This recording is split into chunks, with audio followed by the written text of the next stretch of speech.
Bonjour à tous. Alors, cette vidéo va reprendre l'intégralité, histoire de faire plus simple. L'intégralité donc des 10 exercices de probabilité de cinquième. Ils seront faits dans l'ordre, donc vous pourrez retrouver les exercices qui vous intéressent euh, en défilant le minuteur. Je vais commencer par reprendre l'exercice 1. Bien entendu, je ne vais pas les remontrer. Vous avez les sujets ou bien ils sont téléchargeables sur Pronote. Si vous avez des questions sur l'un ou l'autre de ces exercices, libre à vous de me poser des questions sur les commentaires de la vidéo ou bien sur Pronote. Nous allons donc commencer avec l'exercice 1. L'exercice 1. Une situation avec 7 billes, 3 blanches, 4 noires numérotées de 1 à 4. Petit 1, la probabilité de tirer une noire. Je vous rappelle que techniquement, un événement est une phrase censée être conjuguée à infinitif et présentée entre guillemets. Il y a ici 4 billes noires sur un total de 7 billes.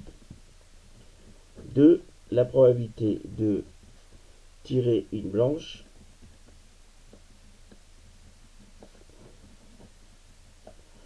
De la même façon, ça correspond au nombre de cas favorables 3 blanches sur le nombre de billes au total 7. Pour la 3, la probabilité de tirer une bille 3. Des billes 3, il y en a 2. Une blanche, une noire, mais ça n'a aucune importance. L'important, c'est qu'il y en a 2 sur 7. La probabilité de tirer une bille paire.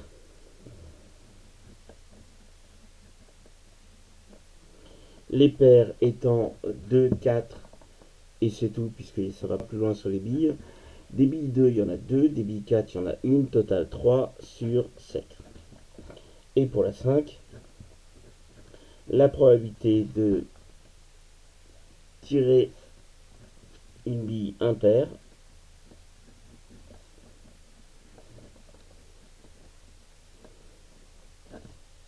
Il n'y a que les billes 1 et 3. Il y a 2 billes 1, 2 billes 3. Total 4 sur 7. Ce qui est tout à fait normal, puisque si vous avez 3 paires, vous avez 4 impaires. Si vous voulez mieux vous représenter, voilà. Si vous voulez mieux vous représenter ce que cela représente, vous pouvez passer au pourcentage. Une probabilité de 4 sur 7 représente un taux de réussite d'environ 57%. Et donc ici aussi, je vais avoir 57%. Un taux de 3 sur 7 représente une probabilité de 43%.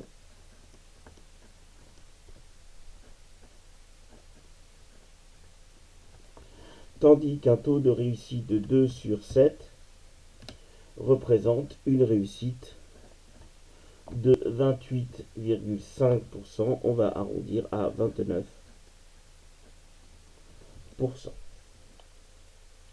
Je marque un petit temps pour vous permettre de mettre pause et d'avoir une vue d'ensemble de l'exercice.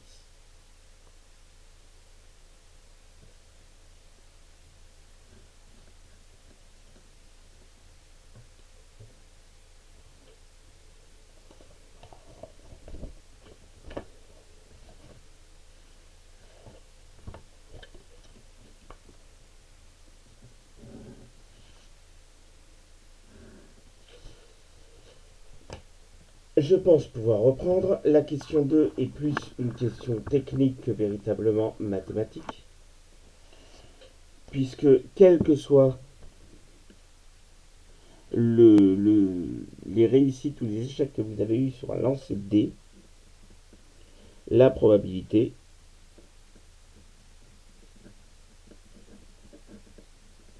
d'avoir 6 reste de 1 sur 6. Qu'importe.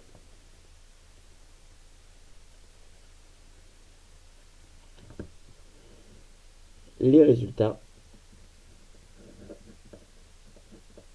des G précédents.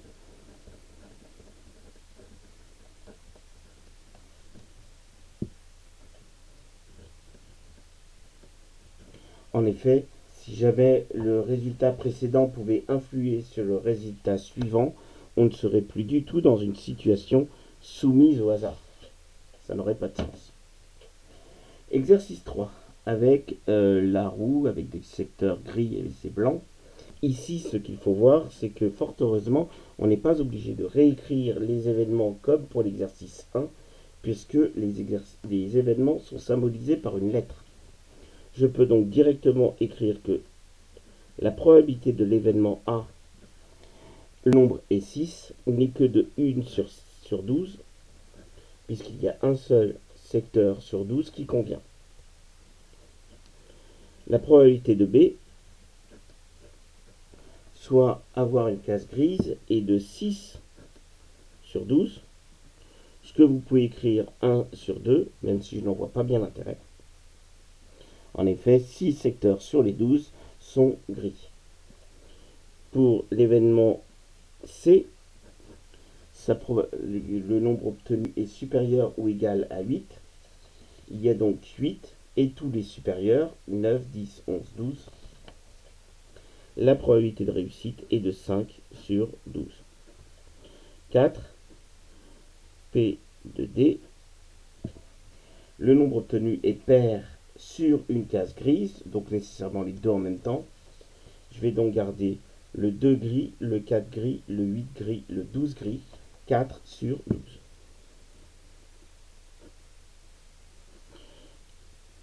Et pour l'événement E, le nombre obtenu est impair et la case est blanche. J'ai donc 1, 3, 7 et 9. Aussi 4 sur 12. De la même façon que sur l'exercice 1, on peut calculer les pourcentages de réussite pour mieux visualiser. 1 demi est bien entendu égal à une chance de réussite de 50%. 1 sur 12. Je prends les deux chiffres après la virgule, 0,8, donc environ 8%. J'augmente pas parce qu'après le 8, il y a un 3. 5 sur 12, réussite de 41, mais avec un gros chiffre après, donc environ 42%. 4 sur 12, 33 avec un petit chiffre après, 33%.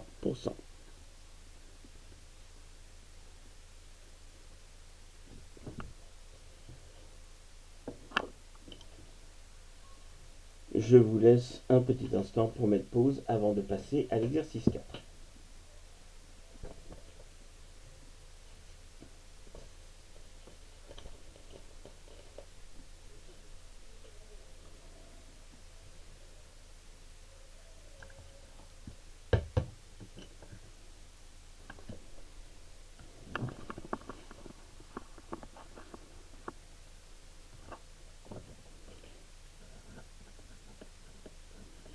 Exercice 4.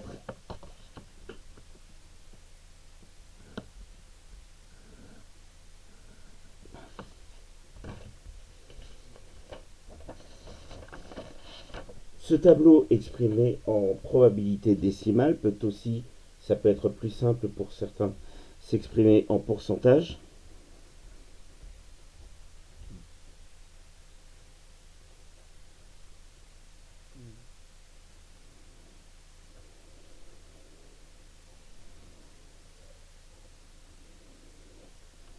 Donc, dans les deux cas, ce qui me manque ici, la probabilité totale, c'est 1 ou 100%. Donc, le manque correspond à ce qu'il manque à 1 avec tout ça, ce qui manque à 100% avec tous ces pourcents-là. Je vais donc commencer par calculer ce que l'ensemble des pourcents ou des fréquences représente.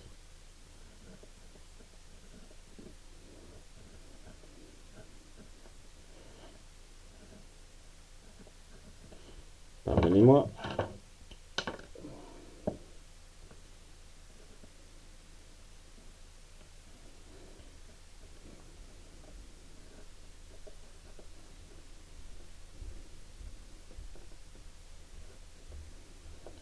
Total 0,78.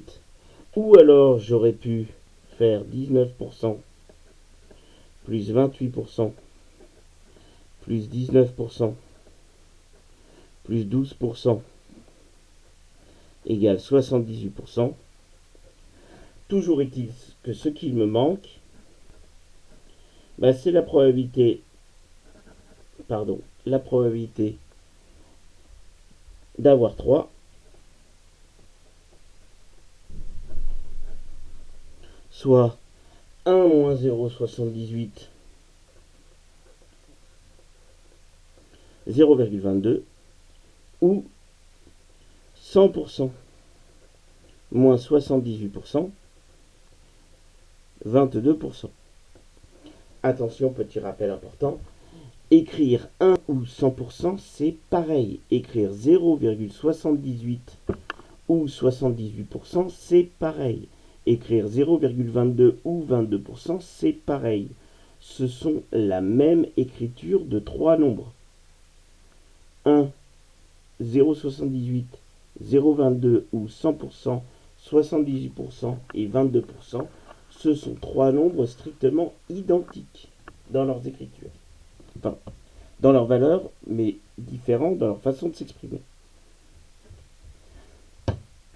Calculer la probabilité que le secteur 1 ou le secteur 5 soit désigné, avoir 1 ou 5. Et bien comme c'est l'un ou l'autre, et bien ça correspond à 0,19 plus 0,12, soit 0,31, ou bien c'est l'une ou l'autre de ces lignes, il n'y a pas besoin d'écrire les deux.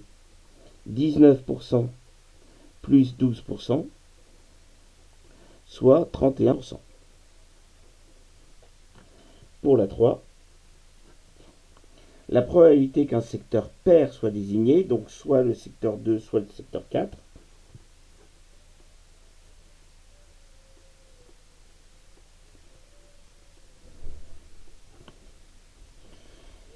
le secteur 2 vaut 0,28, le secteur 4 vaut 0,19, total 0,47, ou bien 28% plus 19%, soit 47%. Pour le secteur 4, la probabilité qu'un secteur impair soit désigné, bien soit vous comptez ensemble les secteurs 1, 3 et 5, soit vous comptez tout sauf les 47%, donc 53%. Avoir un impair correspond à 1 moins 0,47, donc 0,53, ou 100% moins 47%, 53%. Je vous laisse une petite seconde pour mettre pause si vous voulez avoir une vue d'ensemble de l'exercice.